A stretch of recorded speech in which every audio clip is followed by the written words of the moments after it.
പാർലമെന്റിന്റെ വർഷകാല സമ്മേളനം തുടങ്ങി. ലോക്സഭയിലും രാജ്യസഭയിലും നടപടിക്രമങ്ങൾ തുടങ്ങിക്കഴിഞ്ഞു. അംഗങ്ങളുടെ സത്യപ്രതിജ്ഞയാണ് ഇപ്പോൾ ലോക്സഭയിൽ നടക്കുന്നത്. അബ്ദുൽ വഹാബ് രാജ്യസഭാംഗമായി നേരത്തെ സത്യപ്രതിജ്ഞ ചെയ്തു. ഇപ്പോൾ നമുക്ക് വിവിധ രണ്ട് ഹൗസുകളിലെയും ദൃശ്യങ്ങൾ നമുക്ക് കാണാം. രാജ്യസഭയുടെയും ലോക്സഭയിലെയും നടപടിക്രമങ്ങൾ തുടങ്ങിക്കഴിഞ്ഞു. ആ നടപടിക്രമങ്ങളിലേക്ക് കടക്കുകയാണ്. അതിന്റെ ദൃശ്യങ്ങൾ നമുക്ക് കാണാം. For upkeep of Sri Jagannatha temple. Though he did not get any formal training in sculpture, his craftsmanship was such that he was revered as an encyclopedia in the field of sculpture. The uniqueness about his craft was that he never used machines for sculpting, but chose a chisel and hammer only to create several masterpieces. A genius in the world of sculpture, Dr. Mahapatra served as a senior instructor and superintendent in the Handicraft Training and Designing Center, Government of Odisha. He was the recipient of several prestigious awards. പ്രതിജ്ഞയാണ് ഇപ്പോൾ രാജ്യസഭയിലും ലോക്സഭയിലും നടക്കുന്നത്. പാർലമെന്റിന്റെ ഇരു സഭകളിലും നടപടിക്രമങ്ങൾ നടപടികൾ നടക്കുന്നു. അതിന്റെ തത്സമയ ദൃശ്യങ്ങളാണ് നമ്മൾ കാണുന്നത്. അബ്ദുൽ വഹാബ് രാജ്യസഭാംഗമായി അല്പം മുൻപ് സത്യപ്രതിജ്ഞ ചെയ്തു. അബ്ദുൽ സമദ് സമദാനി ലോക്സഭാംഗമായി അല്പം മുൻപ് സത്യപ്രതിജ്ഞ ചെയ്തു. അംഗങ്ങളുടെ സത്യപ്രതിജ്ഞാ ചടങ്ങാണ് ഇപ്പോൾ ഇരു സഭകളിലും നടക്കുന്നത്. അതിന്റെ തത്സമയ ദൃശ്യങ്ങൾ നമുക്ക് കാണാം. രാധാകൃഷ്ണൻ ചേരുന്നു ഡൽഹിയിൽ നിന്ന് കൂടുതൽ വിവരങ്ങളുമായി. ആർക്കെ, സത്യപ്രതിജ്ഞ ചടങ്ങുകൾക്ക് ശേഷം നേരെ ഈ വിഷയത്തിലേക്ക് പ്രതിപക്ഷം കടക്കുമോ, ഇത് ഉന്നയിക്കുമോ? അടിയന്തര പ്രമേയ നോട്ടീസ് നൽകിയ പശ്ചാത്തലത്തിൽ പ്രതിപക്ഷം ആദ്യം ഈ വിഷയം തന്നെ ആയിരിക്കുമോ സഭയിൽ ഉന്നയിക്കുക? വിജയൻ, അതിന് മുന്നോടിയായി ലോക്സഭയിൽ ഈ പുതുതായി സത്യപ്രതിജ്ഞ ചെയ്ത അല്ലെങ്കിൽ മന്ത്രിസഭാ വികസനത്തിന്റെ ഭാഗമായിട്ട് മന്ത്രിസഭയിൽ ഇടം ലഭിച്ച മന്ത്രിമാരെ പ്രധാനമന്ത്രി സഭയ്ക്ക് പരിചയപ്പെടുത്തണം. വളരെ അല്പസമയം മാത്രമേ അതുമായി ബന്ധപ്പെട്ടുള്ള നടപടികൾ ഉണ്ടാകൂ. പ്രധാനമന്ത്രി അത്തരത്തിൽ ഇവരെ പരിചയപ്പെടുത്തുന്ന ഒരു ചടങ്ങ് ലോക്സഭയിലുണ്ട്. അതിനുശേഷമായിരിക്കും ഈ അതിനുശേഷം ഈ അനുസ്മരണ സന്ദേശം ഈ സഭയിൽ അന്തരിച്ച കഴിഞ്ഞ 40ഓളം പേരുണ്ട്. കഴിഞ്ഞ സമ്മേളനത്തിനും ഈ സമ്മേളനത്തിനും ഇടയിൽ മുൻ അംഗങ്ങളായിട്ട് അന്തരിച്ചവർ, അവരുടെ ഓർമ്മ ലോക്സഭ പുതുക്കും. അതിനുശേഷമായിരിക്കും ഈ നടപടികളിലേക്ക് കടക്കുന്നത്. രാജ്യസഭയിലും ഇപ്പോൾ ഒബിച്വറി പ്രമേയം ചെയർമാൻ അവതരിപ്പിക്കുകയാണ്. ഇപ്പോൾ പ്രധാനമന്ത്രി അംഗങ്ങളെ പരിചയപ്പെടുത്തുന്നു ലോക്സഭയിൽ. ഈ നടപടികൾ പൂർത്തിയായാലായിരിക്കും ഈ അടിയന്തര പ്രമേയവുമായി ബന്ധപ്പെട്ടിട്ടുള്ള വിഷയത്തിൽ സർക്കാർ നിലപാട് വ്യക്തമാക്കുന്നതും അതിനെ തുടർന്ന് ചർച്ച വേണമോ വേണ്ടയോ എന്നുള്ളത് ചെയർ പ്രഖ്യാപിക്കുന്നത്. ശരി, രാധാകൃഷ്ണനാണ് വിവരങ്ങൾ നൽകിയത്. പാർലമെന്റിന്റെ ഇരുസഭകളിലും നടക്കുന്ന അതിന്റെ നടപടിക്രമങ്ങളിലാണ് നമ്മൾ നിൽക്കുന്നത്. ഇപ്പോൾ അതിന്റെ ദൃശ്യങ്ങൾ തത്സമയം കാണാം. പാർലമെന്റിലെ രാജ്യസഭയിലെയും ലോക്സഭയിലെയും നടപടികളിലേക്ക് നമുക്ക് പോകാം. അതിന്റെ ദൃശ്യങ്ങൾ ഇപ്പോൾ കാണുന്നു. പെഗാസസ് ഫോൺ ചോർത്തൽ വിവാദവുമായി ബന്ധപ്പെട്ട പ്രതിപക്ഷത്തിന്റെ ചോദ്യങ്ങൾക്ക് ഇന്ന് കേന്ദ്ര സർക്കാർ മറുപടി നൽകുമോ, അടിയന്തര പ്രമേയത്തിന് അവതരണാനുമതി ലഭിക്കുമോ തുടങ്ങിയ ധാരാളം വിഷയങ്ങൾ ഇന്ന് പാർലമെന്റിന്റെ മുന്നിലേക്ക് എത്തുന്നു. ഇക്കാര്യത്തിൽ എന്ത് സമീപനമായിരിക്കും ഭരണകക്ഷി സ്വീകരിക്കുക എന്നത് പ്രധാനമാണ്. ഏതായാലും പാർലമെന്റ് സെഷൻ തുടങ്ങുന്നതിന് മുൻപ് പ്രധാനമന്ത്രി മാധ്യമങ്ങളെ കണ്ടിരുന്നു. അദ്ദേഹം കോവിഡ് വാക്സിനേഷനുമായി ബന്ധപ്പെട്ട കാര്യങ്ങളിൽ അദ്ദേഹം അഭിപ്രായം പറഞ്ഞു. അതോടൊപ്പം തന്നെ അദ്ദേഹം രാജ്യം അറിയേണ്ട കാര്യങ്ങളിൽ ഉത്തരം നൽകാൻ തയ്യാറാണ് എന്നാണ് അദ്ദേഹം പാർലമെന്റിന്റെ വർഷകാല സമ്മേളനത്തിലേക്ക് കടക്കുന്നതിന് മുൻപ് മാധ്യമങ്ങളോട് പറഞ്ഞത്. ലോക്സഭയിലും രാജ്യസഭയിലും ചടങ്ങുകൾ പുരോഗമിക്കുകയാണ്.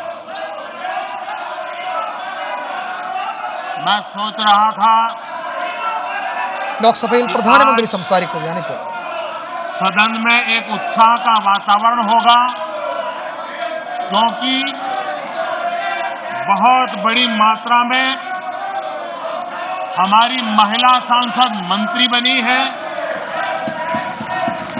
आज मुझे खुशी होती कि बहुत बड़ी मात्रा में हमारे दलित भाई मंत्री बने हैं.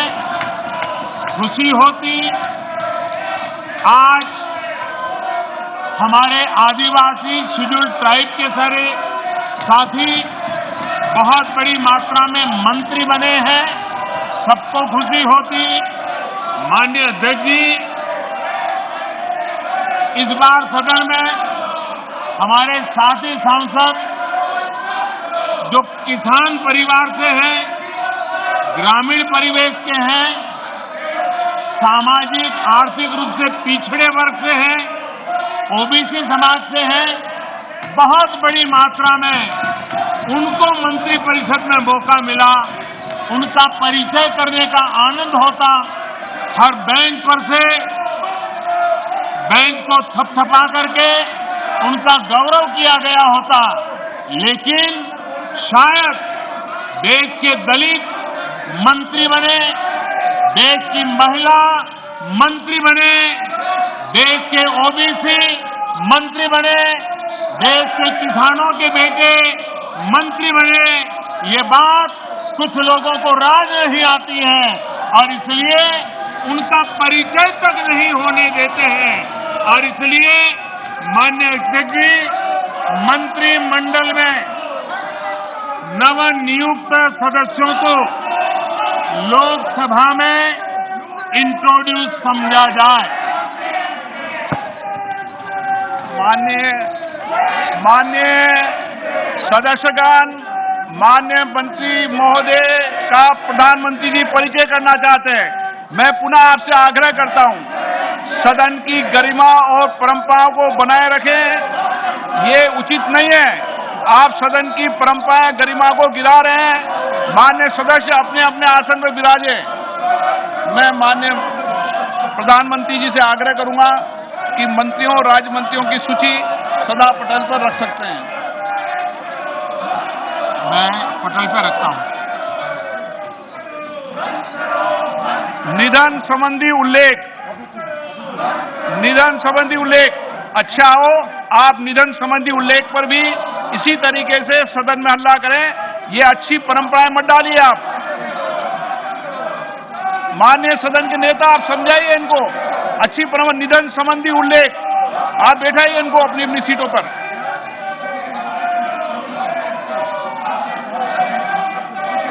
वो भी चलिए बिठाइए ना आप। माननीय सदस्य, आप सदन की गरिमा को गिरा रहे हैं, अच्छी परंपराओं को तोड़ रहे हैं। ये देश देख रहा है, विश्व के अंदर सबसे बड़ा लोकतंत्र भारत है, लेकिन आपकी इस तरीके की कार्रवाई कतई उचित नहीं है और न्यायपूर्ण नहीं है, देश के लोकतंत्र के लिए उचित नहीं है। माननीय सदस्यगण, निधन संबंधी उल्लेख, निधन संबंधी उल्लेख। माननीय सदस्यगण, मुझे अत्यंत दुख के साथ हमारे 40 पूर्व साथियों के निधन के संबंध में सभा को सूचित करना है।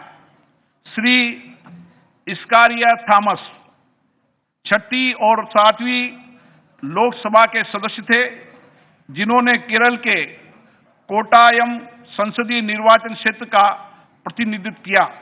श्री थॉमस का निधन 74 वर्ष की आयु में 18 मार्च 2021 को कोची में हुआ।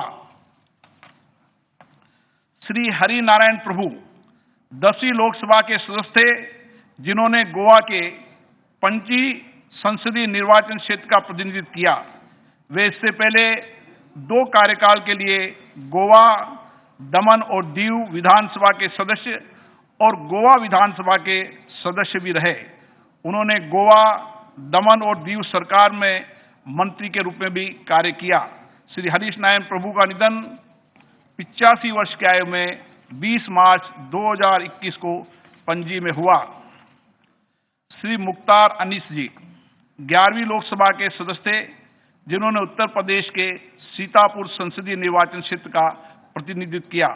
श्री अनीस ने 4 कार्यकाल तक उत्तर प्रदेश विधानसभा के सदस्य के रूप में भी कार्य किया और साथ ही उत्तर प्रदेश सरकार में उप मंत्री के रूप में भी कार्य किया।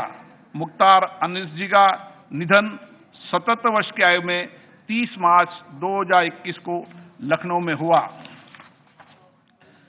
श्री श्यामाचरण गुप्ता ने 14वीं और 16वीं लोकसभा में उत्तर प्रदेश के बांदा और इलाहाबाद संसदीय निर्वाचन क्षेत्र का प्रतिनिधित्व किया।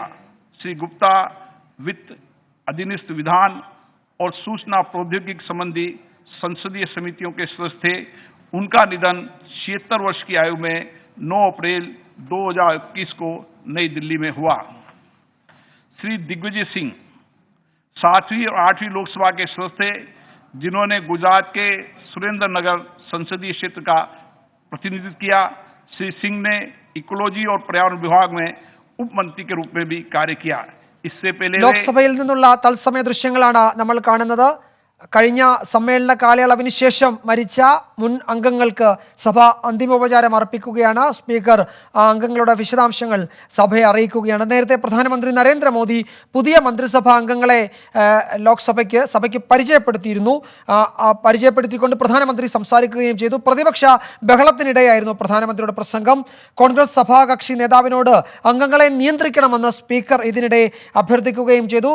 സഭയിൽ സമാധാന അന്തരീക്ഷം ഉണ്ടാകാൻ സഹകരിക്കണം പ്രതിപക്ഷമെന്ന് സ്പീക്കർ ആവശ്യപ്പെട്ടിട്ടുണ്ട്. ഇന്ത്യൻ ജനാധിപത്യത്തിൻ്റെ ലോക്സഭാ നടപടികളുടെ മഹനീയത ഉയർത്തിപ്പിടിച്ച് പെരുമാറണമെന്ന് ലോക്സഭാ സ്പീക്കർ അംഗങ്ങളോട് ആവശ്യപ്പെടുകയും ചെയ്തു.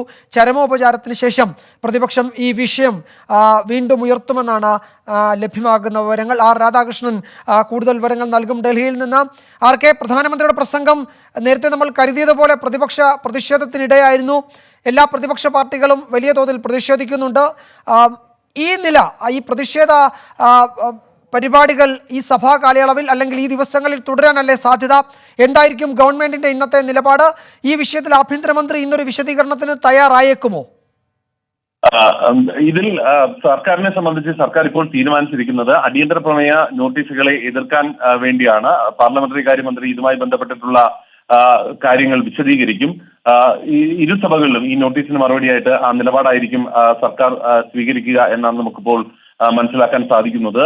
ഈ പ്രധാനമന്ത്രി അംഗങ്ങളെ പരിചയപ്പെടുത്തിക്കൊണ്ട് സംസാരിച്ച ഘട്ടത്തിൽ പ്രതിപക്ഷ അംഗങ്ങൾ, പ്രത്യേകിച്ച് കോൺഗ്രസിന്റെ അംഗങ്ങൾ ഇപ്പോൾ നടന്ന ഈ ഫോൺ ചോർത്തലുമായി ബന്ധപ്പെട്ട് സഭാ നടപടികൾ തടസ്സപ്പെടുത്താനായിട്ടുള്ള ശ്രമം നടത്തിയിരുന്നു. പ്രധാനമന്ത്രി സംസാരിച്ചതിനെ തടസ്സപ്പെടുത്താനായിട്ടുള്ള ശ്രമം നടത്തിയിരുന്നു. പ്രധാനമന്ത്രി താൻ സംസാരിച്ചതിനെ തടസ്സപ്പെടുത്തിയ പ്രതിപക്ഷ നടപടിയെ വിമർശിക്കുന്ന വിധത്തിലായിരുന്നു സംസാരിച്ചത്. സമൂഹത്തിന്റെ പിന്നാക്ക അവസ്ഥയിൽ നിൽക്കുന്ന ആളുകൾക്ക് വളരെ കൃത്യമായിട്ടുള്ള ഒരു പ്രാതിനിധ്യം നൽകാൻ തന്റെ സർക്കാരിന് സാധിച്ചിരിക്കുന്നു. ഇതാണ് ഇൻക്ലൂസീവ് ആയിട്ടുള്ള ഏറ്റവും നല്ല മന്ത്രിസഭയുടെ ഉദാഹരണം എന്ന് അദ്ദേഹം അവകാശപ്പെടുകയും ചെയ്തു. പിന്നാക്ക വിഭാഗങ്ങളുടെ ശാക്തീകരണത്തിന് വലിയ സന്ദേശം നൽകുന്നതാണ് ഇപ്പോഴത്തെ ഈ മന്ത്രിസഭാ പുനഃസംഘടനയെന്നും പ്രധാനമന്ത്രി വ്യക്തമാക്കി. അതിനുശേഷം ഈ ഒബിച്ചറി റഫറൻസിലേക്ക് കടക്കാൻ പോയ ഘട്ടത്തിലും ബഹളം തുടർന്ന ഒരു സാഹചര്യത്തിലാണ് സ്പീക്കറിന്റെ ഭാഗത്ത് നിന്ന് ഇടപെടൽ ഉണ്ടായത്. സ്പീക്കർ ആവർത്തിച്ചു വ്യക്തമാക്കിയിട്ടും അംഗങ്ങൾ അവരുടെ ബഹളം അവസാനിപ്പിക്കാനായി തയ്യാറായില്ല. ആ ഘട്ടത്തിലാണ് കോൺഗ്രസിന്റെ കക്ഷി നേതാവിനോട് അംഗങ്ങളെ നിയന്ത്രിക്കണം എന്ന് സ്പീക്കർ ആവശ്യപ്പെട്ടത്. ചൂണ്ടിക്കാട്ടിയത് ഇങ്ങനെ ഈ അനുസ്മരണ റഫറൻസ് അല്ലെങ്കിൽ ഒബിച്ചറി റഫറൻസ് അവതരിപ്പിക്കുന്ന ഘട്ടത്തിൽ അത് ഏത് സാഹചര്യത്തിലാണെന്നുണ്ടെങ്കിലും അതിനെ അനുസ്മരിച്ചുകൊണ്ട് മൗനം അവലംബിക്കുക ആണ് കർത്തവ്യം. അതുപോലും പാലിക്കാത്തത് സഭയുടെ അന്തസ്സിന് മോശമുണ്ടാക്കുന്നതാണ്. സഭയുടെ ഗരിമ കാക്കാനായി അംഗങ്ങൾ തയ്യാറാകണം എന്നുള്ള നിർദ്ദേശമാണ് സ്പീക്കറിന്റെ ഭാഗത്തു നിന്ന് ഉണ്ടായത്. രാജ്യസഭയിലും സമാനമായിട്ടുള്ള സാഹചര്യം ഉണ്ടായി. പക്ഷേ രാജ്യസഭയിൽ ഈ ഒബിച്ചറി റഫറൻസ് വളരെ കൃത്യമായിട്ട് നടന്നു. ഇരു സഭകളിലും പുതുതായി തെരഞ്ഞെടുക്കപ്പെട്ട അംഗങ്ങളുടെ സത്യപ്രതിജ്ഞയും ഉണ്ടായി. കേരളത്തിൽ നിന്നും രണ്ട് സഭകളിലും ലോക്സഭയിൽ അബ്ദുൾ സമദാനിയും രാജ്യസഭയിൽ അബ്ദുൾ വഹാബുമാണ് ഇന്ന് സത്യപ്രതിജ്ഞ ചെയ്ത് അവരവരുടെ ചുമതലകൾ ഏറ്റത്. ഇപ്പോൾ സഭ നടപടികളിലേക്ക് കടക്കുന്ന വിധത്തിൽ പോവുകയാണ്. ലോക്സഭയിൽ ഇപ്പോൾ ഒബിച്ചറി റഫറൻസിന്റെ നടപടികൾ പൂർണ്ണമായിട്ടും നടത്തുന്നു. ഇപ്പോൾ ലോക്സഭയിൽ ആഭ്യന്തരമന്ത്രി അമിത്ഷായുണ്ട്. അദ്ദേഹം ഈ പാർലമെന്ററി കാര്യ മന്ത്രിയുടെ മറുപടിക്ക് ശേഷം ഇക്കാര്യത്തിൽ ഇടപെട്ടുകൊണ്ട് സംസാരിക്കുമോ എന്ന് ഇനിയും വ്യക്തമായിട്ടില്ല. ഏതായാലും ഒരുപക്ഷെ അദ്ദേഹത്തിന്റെ ഭാഗത്തു നിന്ന് ഇപ്പോൾ നടന്ന ഈ ഫോൺ ചോർത്തലുമായി ബന്ധപ്പെട്ടിട്ടുള്ള ഒരു വിശദീകരണം ഈ അടിയന്തര പ്രമേയത്തിന് മറുപടി എന്ന രീതിയിൽ ഉണ്ടാകാനുള്ള സാധ്യതയും ഇപ്പോൾ നമുക്ക് തള്ളിക്കളയാൻ പറ്റില്ല. വിജയൻ, ആർക്കെ, എനിക്ക് തോന്നുന്നു സമാധാനപരമായ ഒരു സെഷൻ ആവാനുള്ള സാധ്യത കുറവാണ് നിലവിലെ സാഹചര്യത്തിൽ. കാരണം ഈ പെഗാസസ് ഫോൺ ചോർത്തലുമായി ബന്ധപ്പെട്ട പ്രതിപക്ഷത്തിന്റെ ആക്ഷേപങ്ങളുണ്ട്. ധാരാളം ചോദ്യങ്ങൾ ഇതുമായി ബന്ധപ്പെട്ട് ഉയർന്നു വരുന്നുണ്ട്.